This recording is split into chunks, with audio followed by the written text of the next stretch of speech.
UJohane wokuqala isahluko sesithathu. Bhekani uthando olungaka asinike lona uBaba lokuba sithiwe singabantwana bakaNkulunkulu futhi siyibo. Ngalokho izwe alisazi ngokuba alimazanga yena.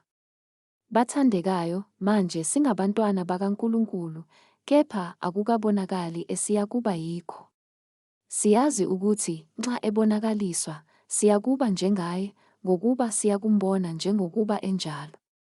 Bonke abanalo lelo themba kuye bayazihlambulula njengokuba yena ehlambulukile. Bonke abenza isono bayeqa nomthetho ngokuba isono singukweqa umthetho. Senazi ukuthi yena wabonakaliswa ukuze asuse izono, akukho sono kuye. Lowo ohlala kuye akoni, lowo owonayo akambonanga futhi akamazi. Bantwanyana, maningadukiswa muntu owenza ukulunga ulungile, njengokuba yena elungile, owenza isono ungokaSathane, ngokuba uSathane uyona kwasekuqaleni. Indodana kaNkulunkulu yabonakaliswa ngalokhu ukuze ichithe imisebenzi kaSathane. Lowo ozelwe nguNkulunkulu akenzi isono ngokuba imbewu yakhe ihlala kuye, futhi akanakona ngokuba uzelwe nguNkulunkulu. Ngalokho kubonakala abantwana bakaNkulunkulu nabantwana bakaSathane.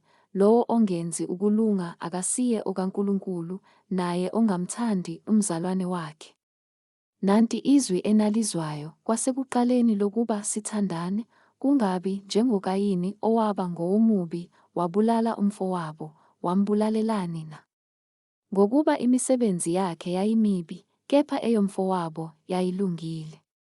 Ningamangali, bazalwane, uma izwe linizonda.